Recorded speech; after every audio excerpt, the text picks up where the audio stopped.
Number 2. DeMarquise Elkins. On March 21, 2013, 13-month-old Antonio Santiago was riding in his stroller beside his mother, Sherry West, as they returned home from a post office in Brunswick, Georgia.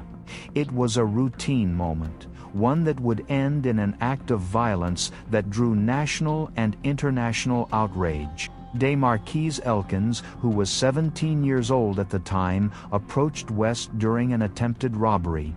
Prosecutors said he demanded her purse as she pushed her son forward. When she refused and pleaded that she had no money, Elkins fired a .22 caliber bullet into her leg. What happened next stunned the courtroom. Elkins then turned his attention to the child. Witness testimony revealed that he counted down from 5, threatening the infant as West begged for her son's life. As she tried to shield Antonio with her body, Elkins fired again, shooting him between the eyes at point-blank range, leading to his murder instantly. The murder came just 10 days after Elkins had shot another victim, a pastor, during a separate attempted robbery outside a church. That earlier shooting would later factor heavily into his sentencing. In 2014, Elkins was convicted by a jury in Georgia on 11 counts, including malice murder, felony murder, and multiple weapons offenses. Because he was a juvenile at the time of the crime, he was spared the death penalty, but the judge made clear that mercy would go no further. During sentencing, Elkins showed no visible emotion as the court imposed the maximum punishment allowed by law. He was sentenced to life imprisonment without the possibility of parole for Antonio's murder, along with an additional 105 years for other violent offenses, including the shooting of the pastor. In a victim impact statement delivered to the court, Antonio's mother spoke of the life her son would never live, his first words never spoken, his first steps never taken, and a toddler bed he would never sleep in. Her words echoed through a courtroom already heavy with silence. Defense attorneys argued that life without parole for a juvenile was cruel and unusual, pointing to Elkins' troubled upbringing. The judge rejected those arguments, stating that the deliberate nature of the crime, especially the countdown and execution-style shooting, demanded the harshest sentence. Because DeMarquise Elkins was sentenced to life without parole, there is no release date.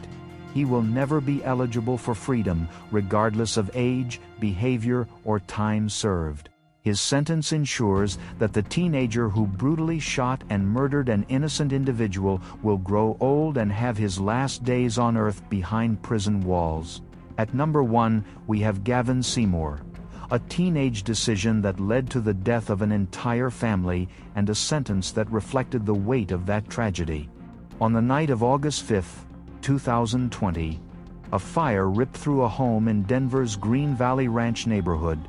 Inside were members of the Dial family: Jibril Dial, 29, his wife Adja, 23, their daughter Khadijah, just 1 or 2 years old, Jibril's sister Hassan, 25, and Hassan's 6-month-old daughter Hawa Baye. By morning, all 5 were dead. 3 others escaped by jumping from the 2nd floor. Investigators later determined the fire had been intentionally set. Gavin Seymour, along with 2 other teenagers, Kevin Bowie and Dylan Siebert, had started the blaze in what prosecutors described as revenge for a stolen iPhone, which Bowie mistakenly believed was in the home. Seymour and Bowie were both 16 at the time of the fire, while Siebert was 14. Siebert would later be sentenced to 3 years in juvenile detention plus 7 years in a state program for young inmates. Seymour, who pleaded guilty in January 2024 to 1 count of second-degree murder, faced the maximum sentence agreed upon in his plea deal: 40 years in prison.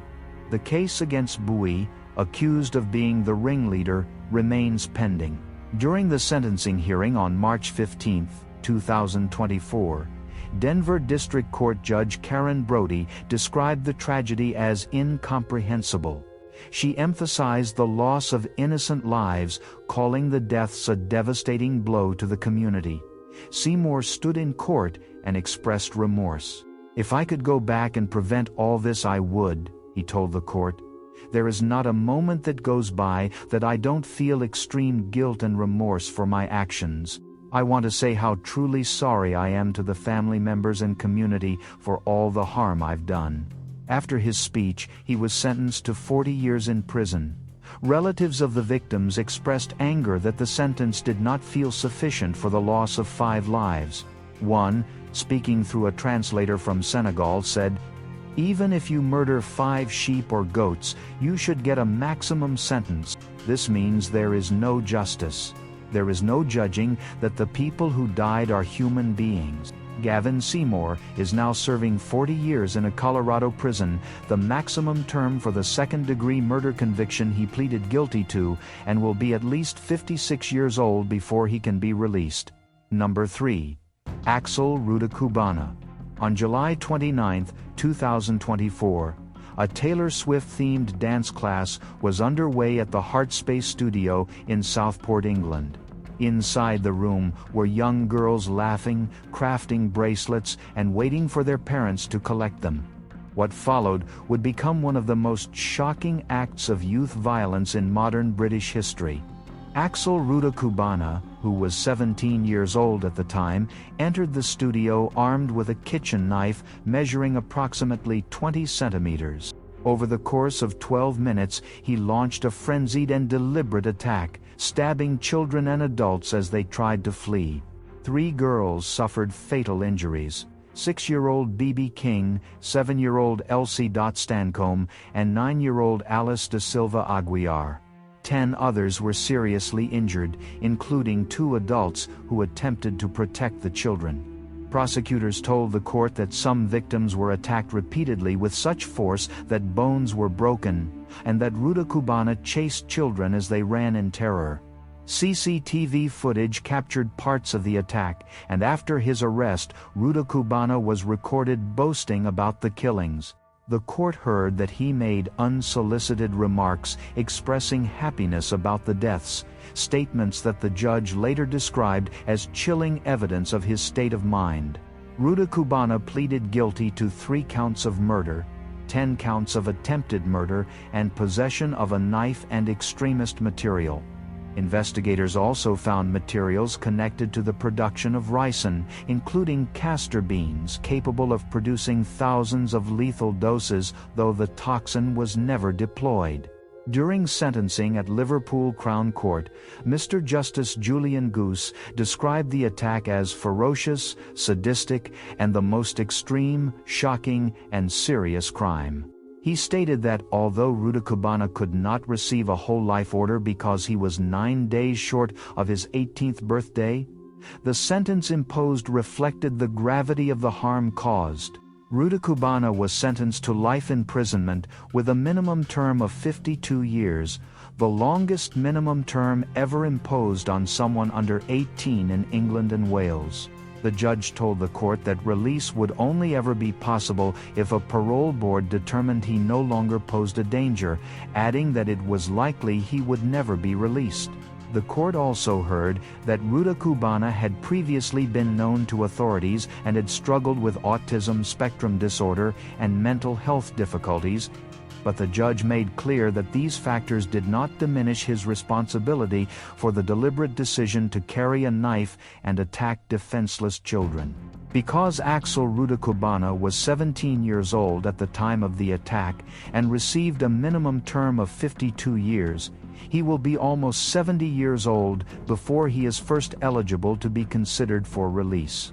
Even then, freedom is not guaranteed. His case stands as one of the clearest examples of a teenager whose actions have effectively ensured he may spend the rest of his life in prison. Number 4. Noah Ney. In April 2022, a drive-by shooting tore through a quiet stretch of North Rockford Avenue in Tulsa, Oklahoma. Behind the wheel of a stolen sport utility vehicle was 16-year-old Noah Ney. According to testimony, Ney opened fire as part of what he later claimed was an initiation into the Hoover Crips gang.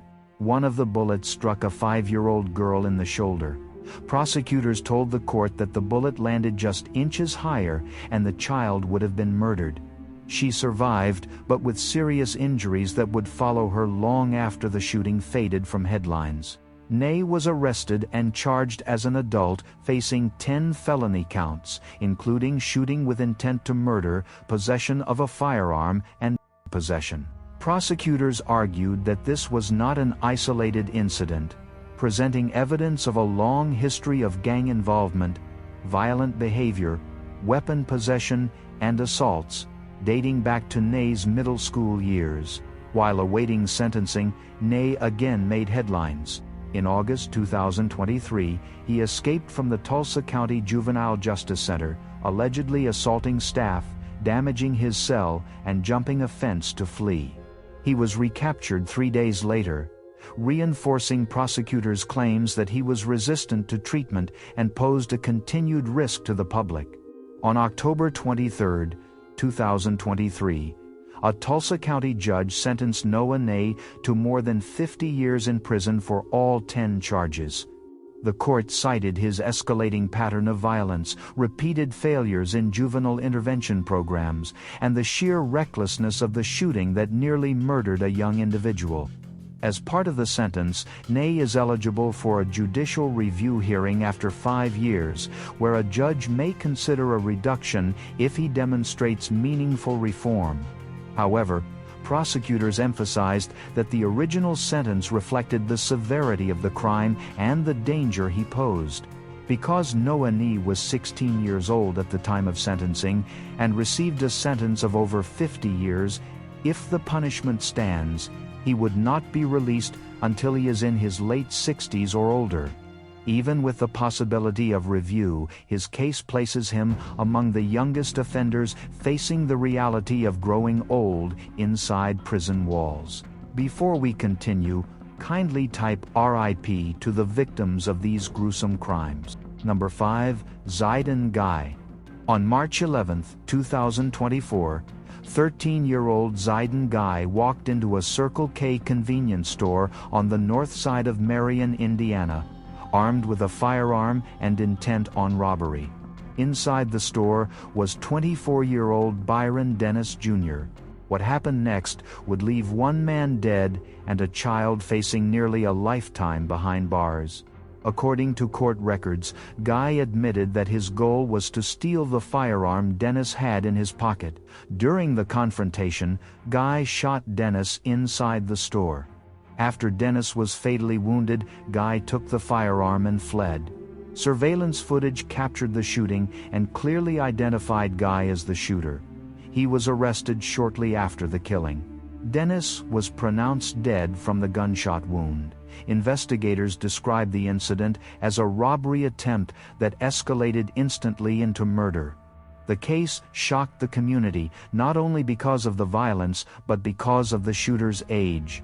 In April 2025, Guy pleaded guilty without a plea deal to charges including murder, robbery, unlawful carrying of a handgun, and theft. At sentencing, all charges except murder were dismissed, leaving the court to focus solely on the killing itself. On July 15, 2025, Grant County Judge Mark Spitzer sentenced Zidane Guy to 45 years in prison, followed by 5 years of probation. The judge ordered that Guy remain in a juvenile detention facility until he turns 18, after which he will be transferred to an adult state prison to serve the remainder of his sentence. The case was notable statewide. According to the Indiana Criminal Justice Institute, Guy was one of only 2 13-year-olds waived into adult court in Indiana during that fiscal year, a rare and severe legal step.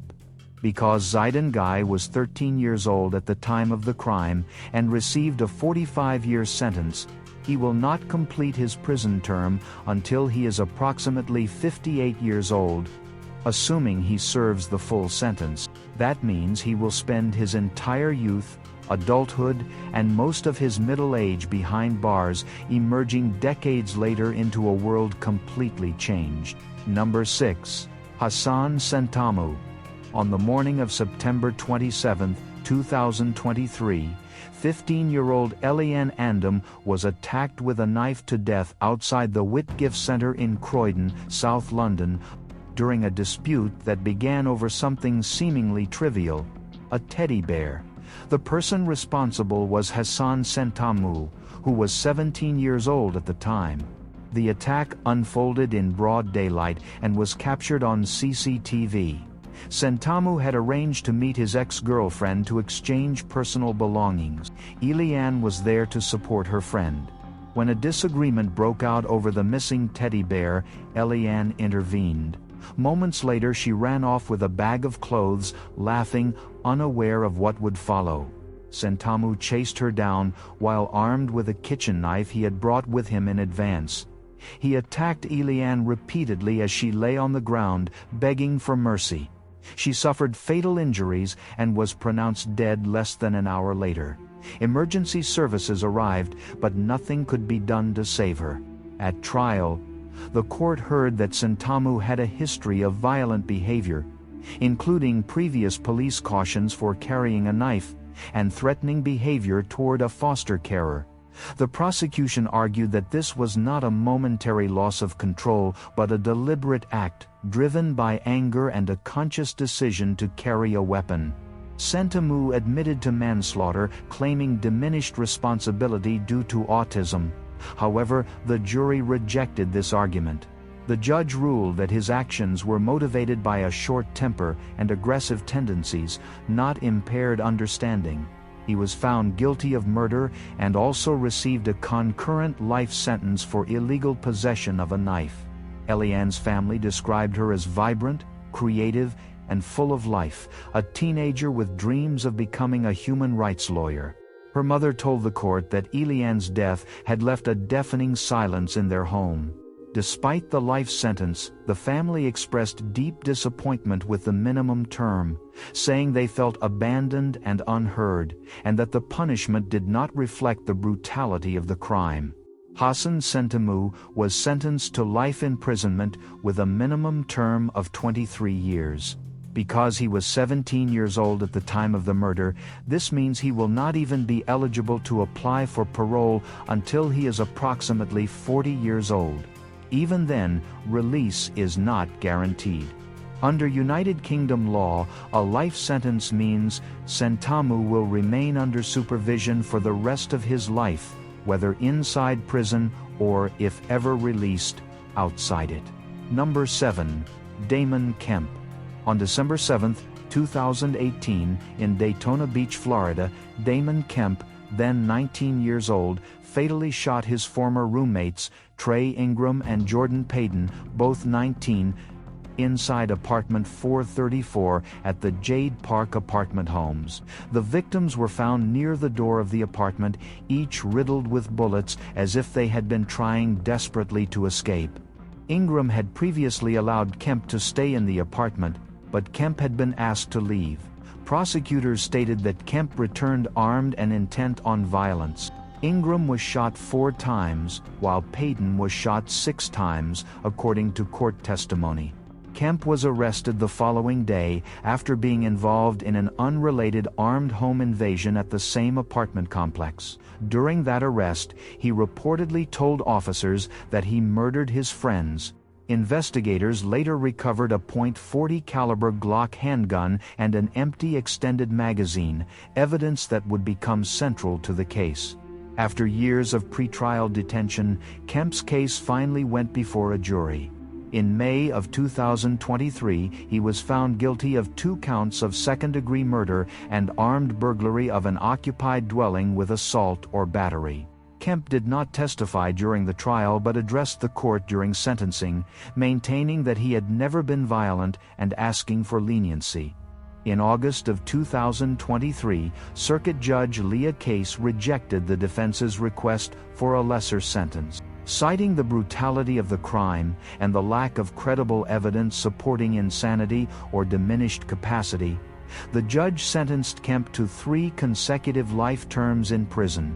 Despite statements from Kemp's mother and friends claiming he was not a killer, the court concluded otherwise. Prosecutors emphasized that Kemp showed no genuine remorse and attempted to evade responsibility after the murders, including fleeing and entering a pond to avoid police. As of December 2025, Damon Kemp remains incarcerated, having been held continuously since his arrest in December 2018. Though he had previously signed with WWE under the ring name Bobby Stevenson, his contract was terminated in 2024, effectively ending his professional wrestling career. Because Kemp received 3 consecutive life sentences, he will never be eligible for release under Florida law. Even if he were to live into old age, there is no parole date, no sentence review, and no legal pathway back to freedom. He entered the prison system as a 19-year-old teenager and will remain behind bars all the days of his life. Number 8. Dylan Shoemaker. On March 19, 2013, in Springville, New York, Dylan Shoemaker was babysitting 23-month-old Austin Smith and the child's brother while their mother, Shoemaker's girlfriend, was at work. By the end of that night, Austin was found dead. Shoemaker was 16 years old at the time. Investigators later revealed that the toddler had not fallen, as initially suggested. Instead, Shoemaker admitted that he lost his temper. In a series of violent acts, he Austin, him, and punched him through a pillow in an attempt to stop him from crying. The medical examiner's findings were devastating. Austin died from diffuse axonal injury, a severe and often fatal form of brain damage caused by violent blunt force trauma. The injuries were determined to be inconsistent with an accidental fall, directly contradicting Shoemaker's early claims. The case moved quickly to trial. In December of 2013, a New York State Supreme Court jury deliberated for less than 3 hours before finding Shoemaker guilty of second-degree murder. Prosecutors argued that the sheer force required to cause Austin's injuries proved intent, a claim supported by medical testimony and Shoemaker's own admissions on the stand. Sentencing followed on January 10, 2014. State Supreme Court Justice M. William Bowler imposed the maximum punishment available at the time, 25 years to life in prison. In court, the judge described Shoemaker as a manipulator and deceiver, emphasizing that the violence was deliberate, sustained, and directed at a defenseless child. Shoemaker appealed the sentence. In a later ruling, the appellate division upheld his murder conviction but reduced the punishment to an indeterminate sentence of 18 years to life. The court cited his youth, lack of a prior criminal record, and mental health considerations, calling the original sentence unduly harsh and severe, while still affirming that the evidence supported a finding of intent to cause death. Since then, Shoemaker has continued to challenge his imprisonment, including filing a federal habeas corpus petition in 2018. Those efforts failed. Courts repeatedly upheld both the conviction and the reduced sentence. As of December 2025, Dylan Shoemaker remains incarcerated in a New York State correctional facility, still serving his 18 years to life sentence. Because Shoemaker was 16 years old at the time of the crime, his earliest opportunity for parole comes after serving 18 years in prison. That means he would be approximately 34 to 35 years old when he first becomes eligible to ask for release. Parole is not guaranteed, and any decision would rest with the parole board. Number 9. Luke Garrett Riesecker. On December 26, 2023, a Chevy Silverado crossed into oncoming traffic on U.S. Highway 67 near County Road 1119 outside Cleburne, Texas. Behind the wheel was 19-year-old Luke Garrett Riesecker, whom prosecutors said was under the influence of a hard substance. The truck slammed head-on into a Honda Odyssey minivan carrying 7 people. 6 were murdered instantly. Those victims were 28-year-old Rushiel Bari, 39-year-old Navina Pottabathula, 64-year-old Nageswararao Panada, 60-year-old Sitamahalakshmi Ponada, 10-year-old Kruthik Potabathala, and 9-year-old Nishida Potabathala. Only one person in the minivan survived. Lokesh Potabathala lived, but lost his wife, his 2 children, his cousin, and his in-laws in a single moment. He was left paralyzed from the waist down, forced to live with the physical and emotional weight of that night. Reseker's passenger, 17-year-old Preston Glass, also survived but suffered a severe traumatic brain injury that left him permanently mentally impaired. Investigators later confirmed that THC was present in Reseker's system at the time of the crash. Troopers found hard substances, THC wax, and a vape pen inside his truck. Prosecutors argued that impaired driving and not an accident caused the devastation. The victim's family had been traveling during the holidays. They had recently moved from Plano, Texas to Alpharetta, Georgia, and were visiting friends in North Texas. Rushal Bari, their cousin, had moved from India for graduate studies and was working in Irving. During a week-long trial that concluded in 2025, prosecutors laid out the case victim by victim. In closing arguments, Assistant District Attorney Stephanie Miller spoke each name aloud, calling for justice not just for the dead but for the lone survivor and the community left behind.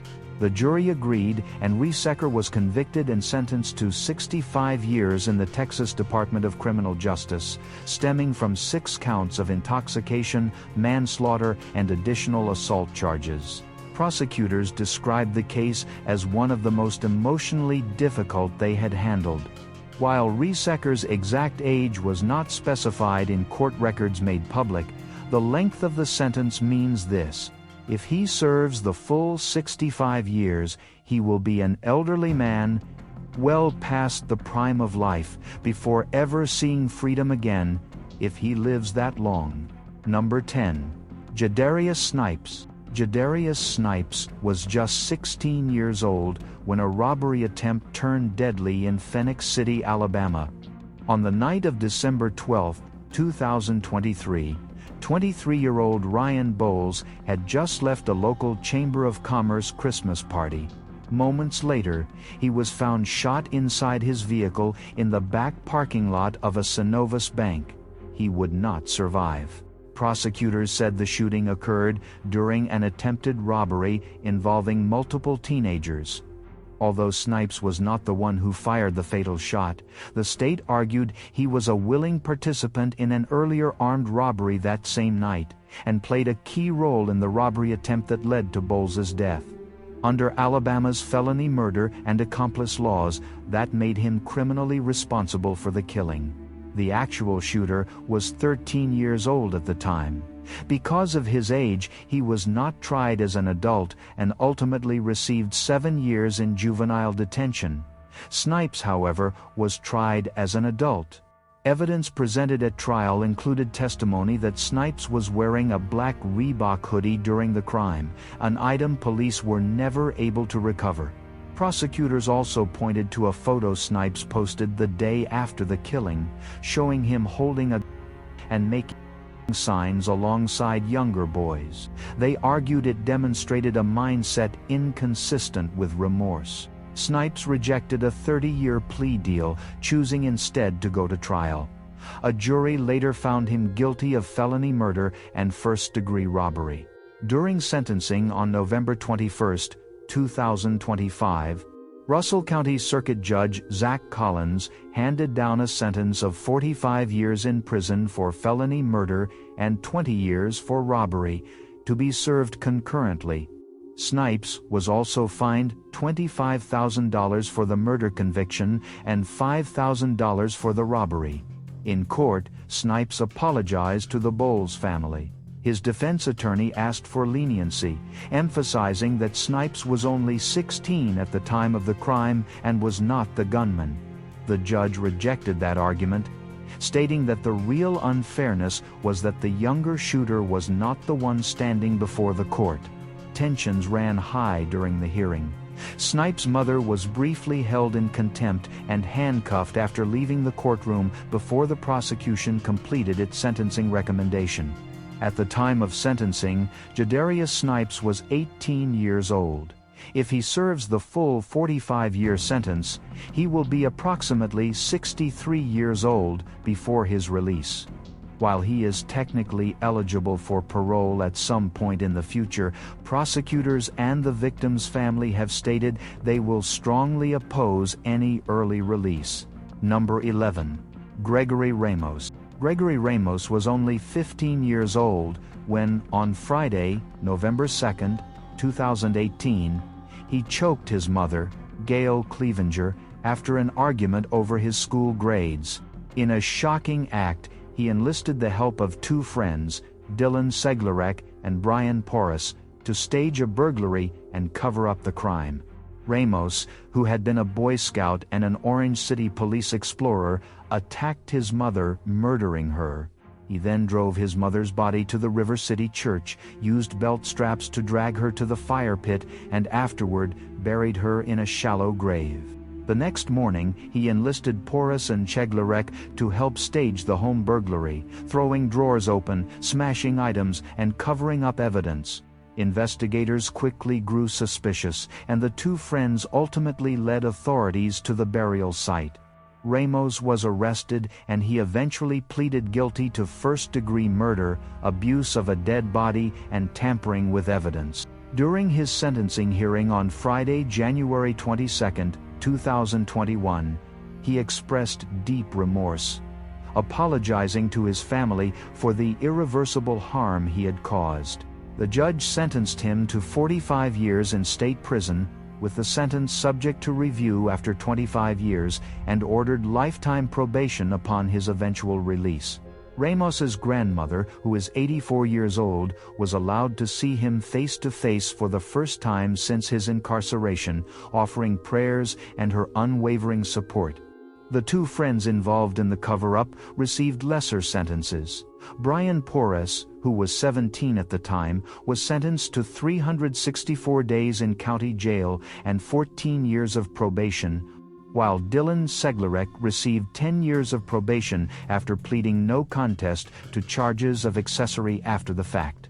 Both were not present at the time of the murder, but helped Ramos stage the burglary and move the evidence. The killing shocked the community, as it stemmed from a seemingly ordinary disagreement over school grades. Clevenger, a devoted mother and community member, had been deeply involved in her son's life, participating in Scouts and Taekwondo, helping with school activities, and planning educational and creative projects.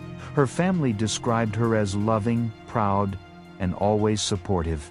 At the time of his sentencing in 2021, Ramos was 17 years old. With his 45-year sentence, he will be approximately 60 years old if released after a sentence review, meaning he will spend the majority of his adult life in prison. Number 12.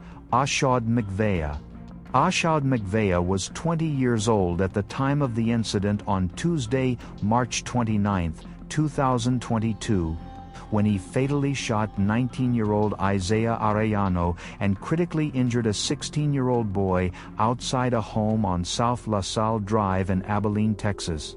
Marcveigh was charged with murder and aggravated assault with a deadly weapon in connection with the shooting. Police arrived at the scene after homeowners reported hearing multiple gunshots. Both victims were found outside the house. Arellano was transported to the hospital where he was pronounced dead, while the 16-year-old remained in critical condition. Investigators determined that the shooting followed an alleged altercation during a potential narcotics transaction or firearm sale. During a police interview, Marcveigh admitted to shooting the victims both inside and outside of their vehicle.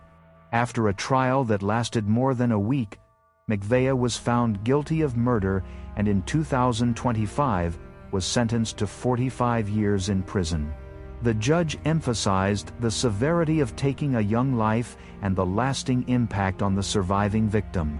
Marcveigh will also serve additional time for the aggravated assault charge, though it runs concurrently with his murder sentence. At the time of the crime, Marcveigh was 20 years old. With his sentence, he will be around 65 years old when released, meaning the majority of his adult life will be spent behind bars, far removed from the world he once knew. Number 13. Jennifer Carvajal. Jennifer Carvajal was sentenced to 67 years in prison on Friday, May 30, 2025, for a drunk driving crash in 2021 that murdered her 22-year-old cousin, Pedro Carvajal, and seriously injured 2 others. The sentence was handed down by Hillsborough Circuit Judge G. Gregory Green, who expressed disbelief that Carvajal had committed the same deadly crime twice, having previously served time for a fatal DUI crash in 2014 when she was 16 years old. Prosecutors had sought a life sentence, but the judge opted for 67 years, effectively ensuring she would not be released until her late 70s. Carvajal pleaded guilty in February 2025 to charges including DUI manslaughter and vehicular homicide, avoiding a trial. The sentence far exceeded the 33-year minimum suggested by state guidelines. At the time of the 2021 crash, Carvajal was 24 years old. Judge Green noted during sentencing that she has now committed 2 acts of DUI and taken 2 people's lives. It's almost as if instead of taking every step to avoid putting herself in that situation again, she took affirmative steps to ensure that it happened. The crash occurred on April 25, 2021, when Carvajal was driving her silver Hyundai at nearly 110 miles per hour on Interstate 4. As she attempted to exit the highway, she lost control, the car became airborne, and it collided with a palm tree and a utility pole before flipping several times and landing upside down at a nearby car dealership. Carvajal suffered minor injuries, but Pedro Carvajal was pronounced dead later that afternoon. 2 other passengers were seriously injured. Authorities reported that Carvajal's blood alcohol content was 0.102, above the legal limit of 0.08. Hours after the crash, she called Pedro's sister asking her to tell others that she had not been driving, further demonstrating the lack of accountability that marked her actions.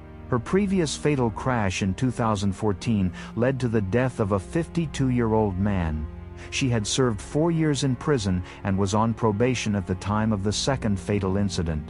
Carvajal's tumultuous childhood, including abuse at a young age, was presented during her trials, but the court ultimately emphasized that her repeated choices caused irreparable harm to her victims and their families.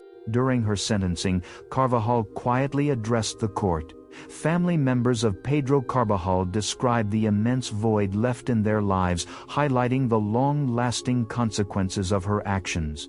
Based on her 24-year-old age at the time of the crash, Jennifer Carvajal will be around 91 years old when her sentence ends, making it unlikely she will ever re-enter society.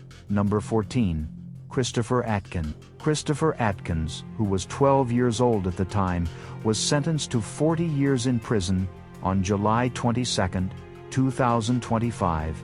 For his role in the 2023 Ocklawaha triple murder case. He pleaded guilty as part of a plea deal and agreed to testify against his co-defendants Robert Robinson, 17, and Taj Bruton, 16, both of whom were sentenced to life in prison. Atkins' sentence is eligible for review after 25 years, and he received credit for 798 days served. The case began in March 2023, when 3 teenagers, Layla Silvernail, Camille Quarles, and Michael Hodo Jr., were murdered following an armed robbery attempt. The victims were shot, and their bodies were dumped in different locations, including a pond and a ditch. Atkins was specifically charged with first-degree murder for the killing of Camille Quarles, who was shot in the trunk of a car later found submerged in a pond. The court acknowledged that Atkins was not directly responsible for the deaths of Silvernail and Hodo, which influenced his sentencing. Atkins was arrested in April 2023 alongside Bruton and Robinson, all charged as adults. In April 2025, he pleaded guilty after being found competent to stand trial, entering an open plea deal that covered first-degree murder, armed robbery, tampering with evidence, and battery. His cooperation with prosecutors, including testifying against his co-defendants, was a key factor in securing the plea deal. The sentencing hearing for Atkins lasted less than an hour, and the judge imposed concurrent sentences for his other charges. Family members of the victims delivered emotional statements, expressing the pain and loss inflicted by the murders. Layla Silvernail's grandmother expressed hope that the perpetrators would carry the burden of their actions for the rest of their lives. Camille Quarla's death, in particular, highlighted the brutality and calculated nature of the crime. She was confined in the trunk of a car and fatally shot, while the other victims were shot and left at separate locations, illustrating the extent of premeditation and coordination among the defendants. Based on his 12-year-old age at the time of arrest, Atkins will be around 37 years old when he becomes eligible for sentence review in 25 years, assuming he serves the minimum portion required for consideration. Number 15. Denali Dakota Sky Bramer. Denali Dakota Sky Bramer, 23, was sentenced to 99 years in prison without the possibility of parole for the first-degree murder of her friend, 19-year-old Cynthia Hoffman, near Thunderbird Falls in Chugiak, Alaska, on June 2, 2019. Bramer had pleaded guilty in February 2023, with other charges including conspiracy and solicitation to commit murder, dismissed as part of her plea agreement. The murder was part of a murder-for-hire scheme orchestrated by Darren Schillmiller, a 26-year-old man from Indiana who catfished Bramer online, posing as a wealthy man named Tyler. He promised her $9 million in exchange for photos and videos documenting a murder. Bramer recruited several friends to assist, including 16-year-old Caden McIntosh, luring Hoffman on a hiking trip under the guise of a friendly outing. Once isolated at Thunderbird Falls, Hoffman was bound with duct tape, shot in the back of the head, and her body was deposited into the Eklutna River. Bramer then sent images and videos of the crime to Schillmiller, as instructed. Authorities, including the Anchorage Police Department, the FBI, and the Indiana State Police, investigated the case thoroughly. Bramer was also convicted on federal charges related to conspiracy to produce illicit images, stemming from actions she undertook at Schillmiller's direction during the planning phase. She received a 30-year federal sentence to be served concurrently with her state sentence under supervised release. At sentencing, Anchorage Superior Court Judge Andrew Peterson described the murder as tragic and senseless, cold, calculated. He emphasized that Bramer showed no remorse and had engaged in further criminal conduct after the murder, leading to a worst offender designation and the imposition of the maximum 99-year sentence with no time suspended. Schillmiller was also sentenced to 99 years in January 2024. Caleb Leyland, another accomplice, pleaded guilty to second-degree murder and awaits sentencing, while Caden McIntosh's trial remains pending. Number 16. Ethan Crumbley. Ethan Crumbley, who was 15 at the time, was sentenced to life in prison without the possibility of parole on December 8, 2023, for shooting and killing 4 students at Oxford High School, just north of Detroit, Michigan, on November 30, 2021. Crumbley, charged as an adult, had brought a 9mm Sig Sauer handgun to school and opened fire, wounding 6 additional students and a teacher. Crumbley's case drew intense national attention, not only for the mass shooting, but also because his parents, James and Jennifer Crumbley, faced charges for involuntary manslaughter accused of providing the firearm and ignoring warning signs that their son was on the brink of violence. Teachers had discovered alarming notes and drawings on Ethan's desk, which prompted calls for intervention, but the parents allegedly resisted removing him from school. On that tragic day, Ethan entered a bathroom, retrieved his concealed handgun, and fired over 30 rounds, taking the lives of 4 classmates aged 14 to 17. During sentencing, Crumbley, now 17, addressed the court, admitting he was a really bad person. Oakland County Circuit Court Judge Kwame Rowe imposed life without parole, emphasizing the severity and premeditated nature of the attack. Families of the victims also spoke, recounting the devastating impact of the shooting. Buck Meyer, father of victim Tate Meyer, stated that it's been very difficult for them and they genuinely miss their son Tate, and their family has a permanent hole in it that can never be fixed. The case highlighted the rare and troubling situation of parents facing criminal liability in a school shooting. James Crumbley allegedly purchased the firearm, while Jennifer Crumbley had recently taken Ethan to a shooting range. Despite clear warning signs, the Crumbleys allegedly failed to remove their son from school or seek timely counseling. Their actions, or lack action, resulted in charges that mirrored the devastating consequences of their son's attack. Number 17. Antonio Nunez. Antonio Nunez, just 14 years old at the time, was sentenced to life in prison without the possibility of parole for his role in a nonviolent kidnapping and police chase in California in April 2001. Remarkably, no one was injured during the incident, yet the original sentence effectively condemned him to spend the rest of his life in prison. Nunez had been riding in a car with a 27-year-old accomplice when they kidnapped another man and demanded ransom.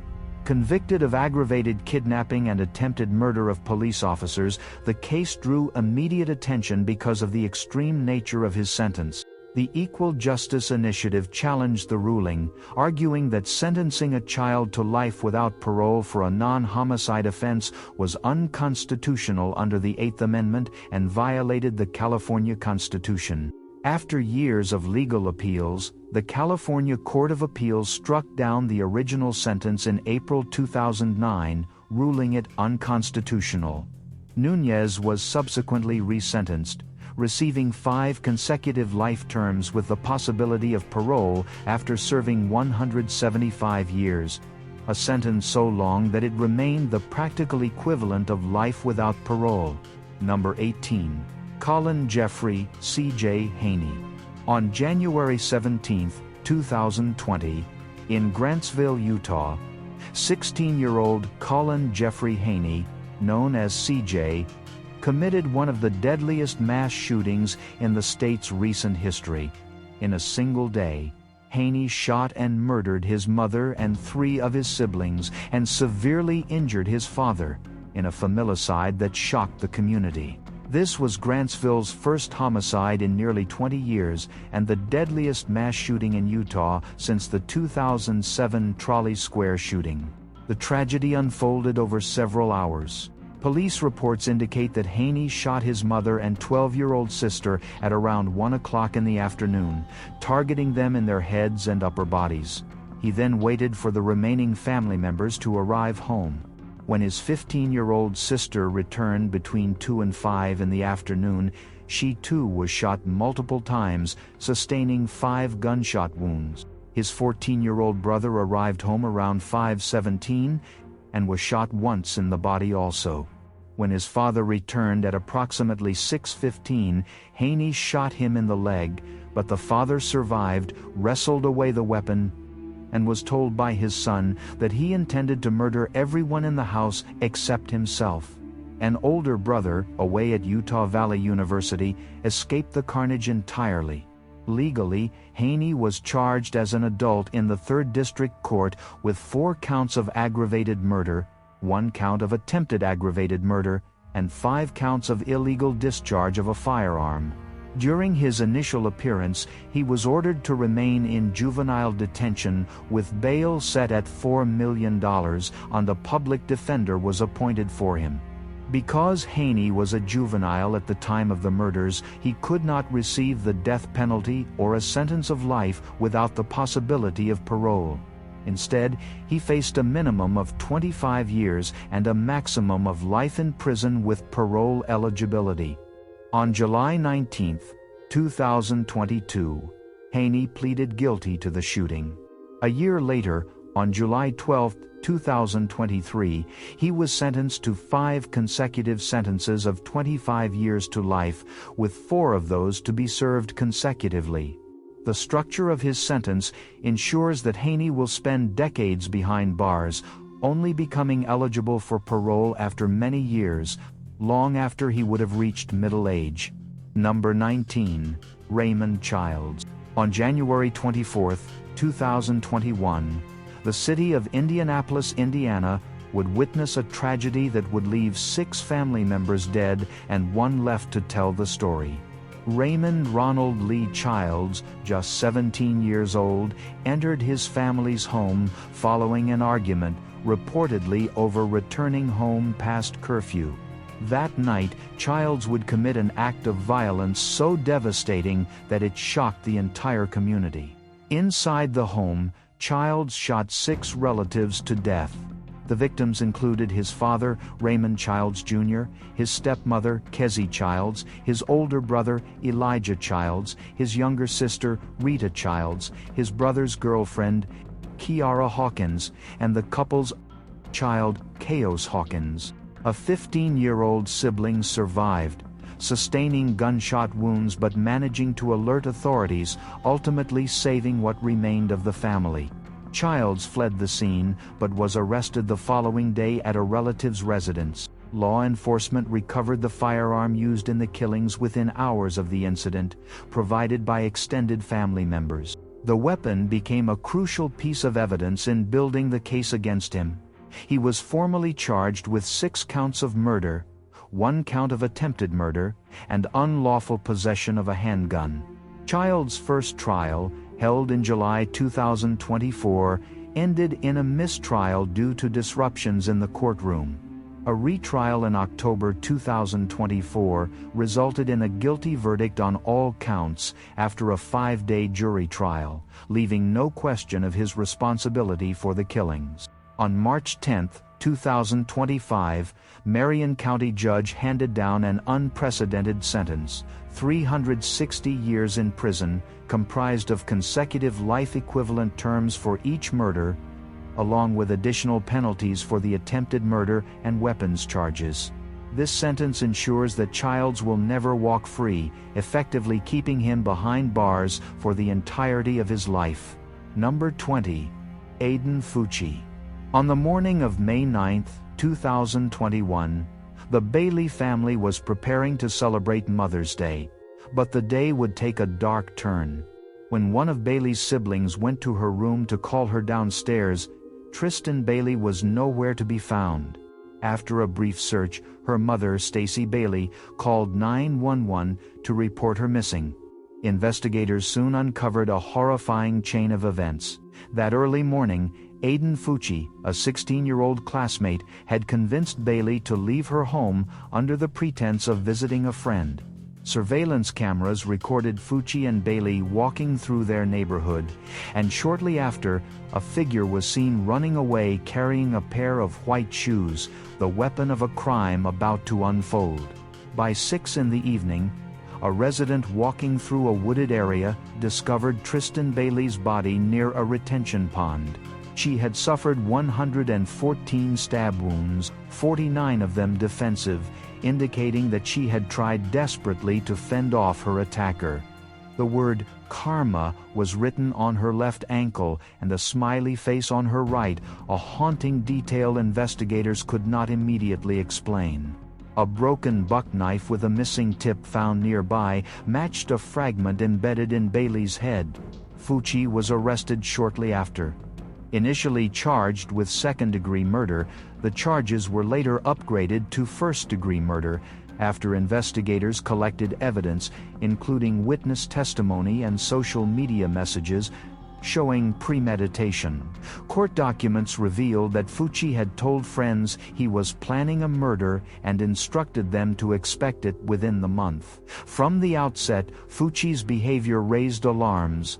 While in detention, he displayed aggressive and manipulative behavior, extorting other inmates and making repeated threats. Psychologists and jail reports highlighted his callousness and persistent aggression, calling into question any potential for rehabilitation.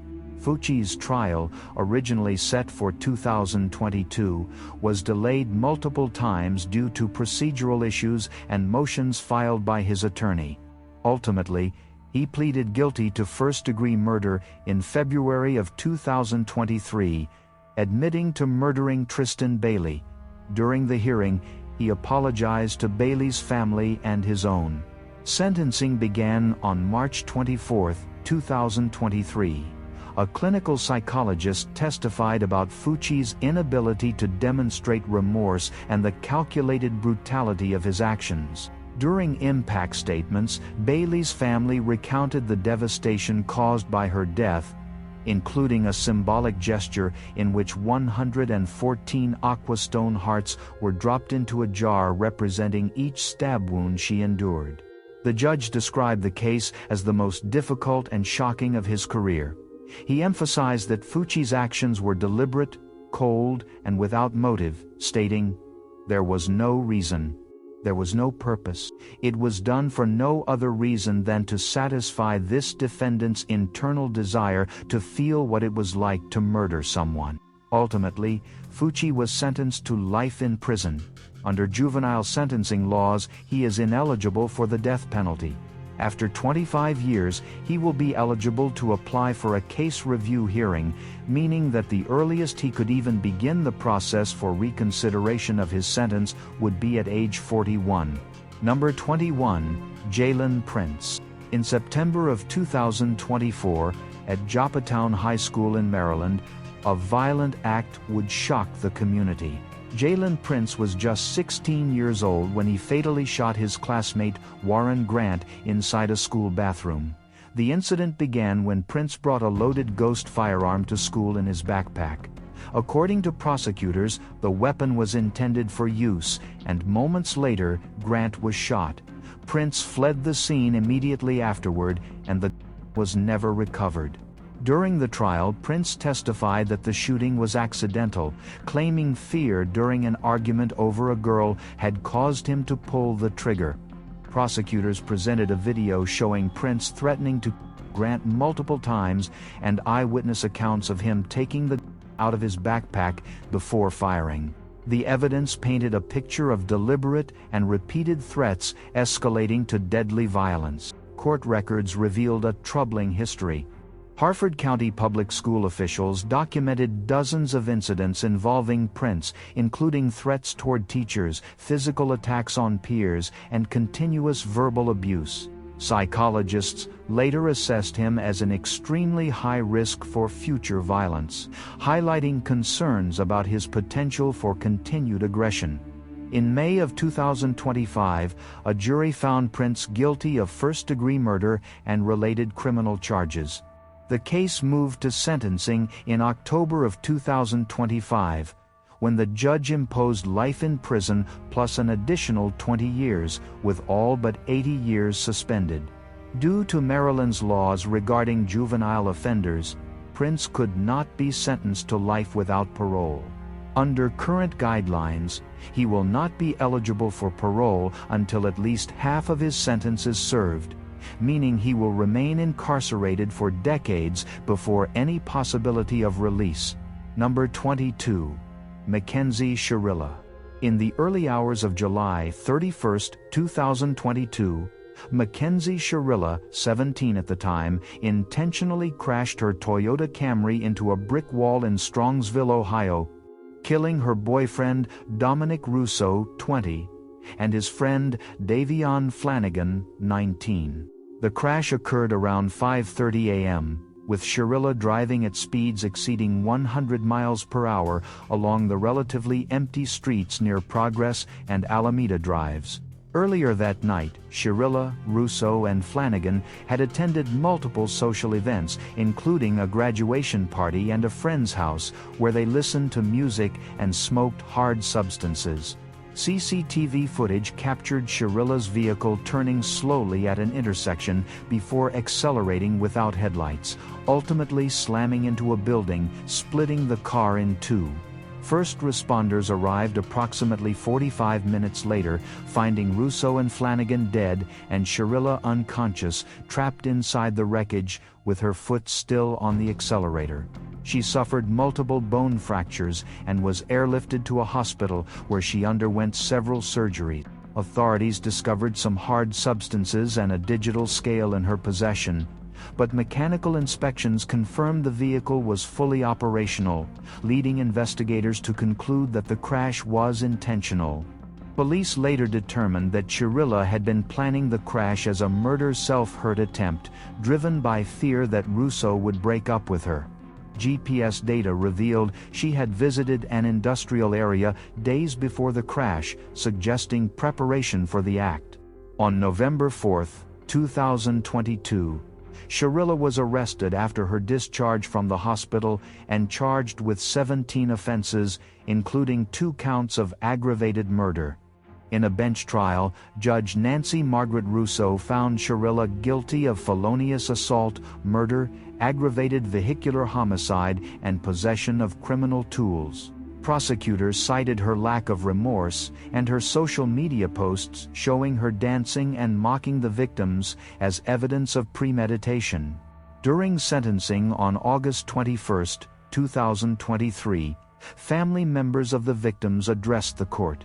Davin Flanagan, sister of Davion, demanded the longest possible sentence, while Christine Russo, mother of Dominic, told Shirilla she should be thankful to have a future. Shirilla was sentenced to 2 concurrent life terms, 1 for each victim, with parole eligibility in 15 years, and her driver's license was permanently revoked.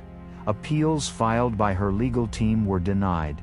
Shirilla remains incarcerated at the Ohio Reformatory for Women, with a parole hearing scheduled for 2038. The crash serves as a grim reminder of the devastating consequences of premeditated teenage violence and the fragile line between adolescence and tragedy. Number 23. Gavon Ramsey.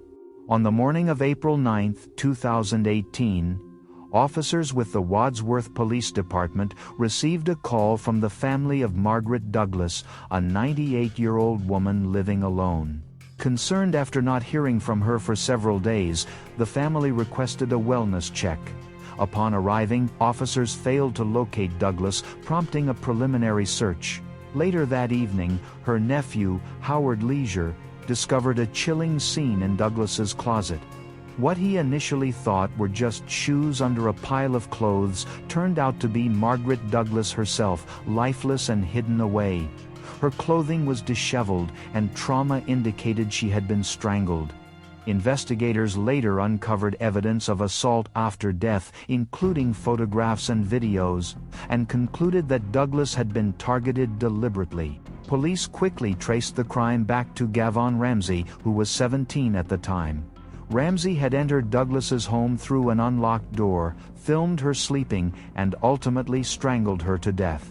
He was apprehended after Douglas's wallet was found in his home, along with other evidence linking him directly to the crime scene, including a glove recovered near the house.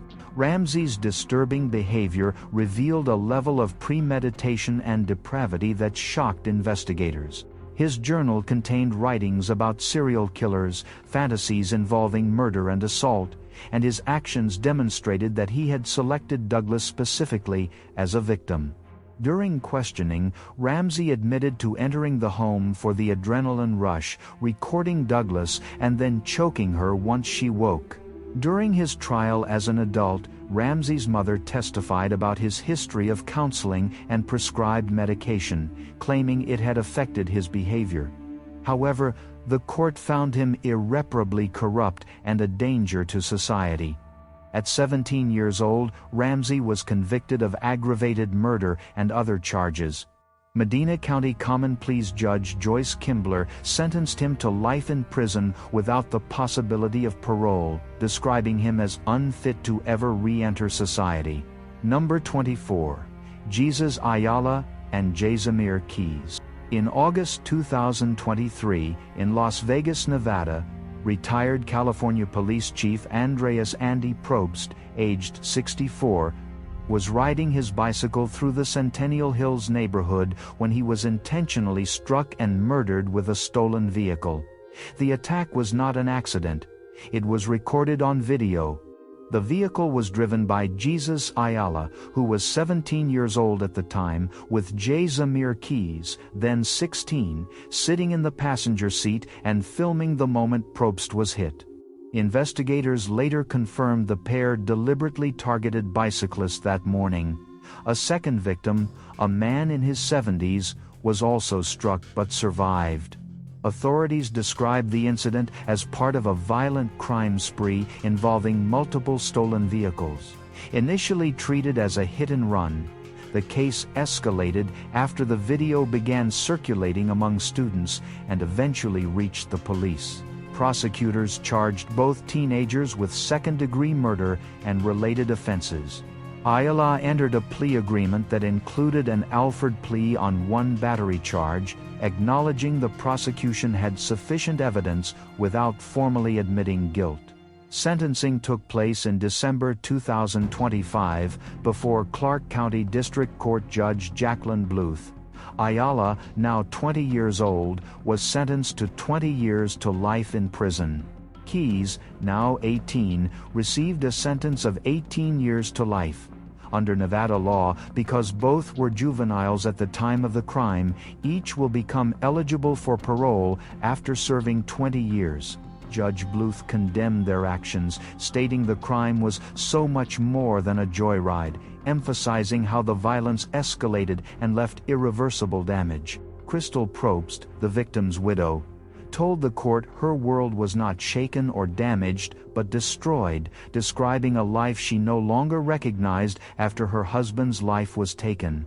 If Ayala serves the minimum term, he would be eligible for parole in the mid-2040s, when he will be in his early to mid-42nd. Keys would reach parole eligibility around the same period, at an age in his late 30s. Both were also ordered to pay restitution to the Probst family. The case remains one of the most disturbing examples of deliberate filmed violence carried out by juveniles, raising ongoing questions about accountability, rehabilitation, and the lasting impact of crimes committed in moments of reckless cruelty. Number 25. Eric Sweeney. You are looking at a quiet family home in Northfield, New Hampshire. It looks ordinary now, but on August 3, 2022, it became the scene of a triple homicide that would leave an entire community reeling. Eric Sweeney was just 16 years old when 3 members of his own family were found shot dead inside their home. The victims were 25-year-old Cassandra Sweeney, his sister-in-law, and her 2 young sons, Benjamin, age 4, and Mason, just 23 months old. All 3 were with a handgun that belonged to Eric's older brother, Sean Sweeney, who was also Eric's legal guardian at the time. Eric had been living with the family for nearly 3 years. Sean and Cassandra had taken him in when he was 13, offering him stability after a troubled childhood. But behind closed doors, tensions had been growing. According to court filings, Sean told investigators that Eric's behavior had become increasingly difficult to the point where the family had begun taking steps to remove him from the home. On the morning of the murders, Sean was not home. It was Eric who later called his brother, claiming that someone had broken into the house and shot Cassandra and the boys. Sean then contacted the police. When officers arrived, Eric told them he had been in the basement bedroom when he heard something break, followed by yelling and multiple gunshots. He claimed he fled the house with Cassandra's phone, never checking on her or the children. But investigators quickly found holes in that story. Security cameras showed no one entering the home that day. One of Sean's firearms was missing from a locked safe. Days later, police recovered the gun along the route Eric had driven after leaving the house. Shell casings from that weapon matched those removed from Cassandra's body during the autopsy. In 2025, rather than face trial on 3 counts of first-degree murder, Eric Sweeney accepted a plea deal. He pleaded guilty to 3 counts of second-degree murder and falsifying physical evidence. By then, he was 19 years old. During sentencing, the courtroom was filled with victim impact statements describing the lives lost. A young mother and 2 children who would never grow up. The defense presented expert testimony about Eric's upbringing, detailing years of abuse, neglect, and trauma. His attorneys argued that he lacked the full mental capacity to understand his actions. Eric himself did not speak. His brother Sean did not attend. Judge John Kissinger ultimately sentenced Eric Sweeney to 60 years to life in prison, calling the crimes unimaginably brutal and heinous, while also acknowledging the defendant's traumatic past. Under New Hampshire sentencing guidelines, Eric must serve at least 54 years before becoming eligible for parole.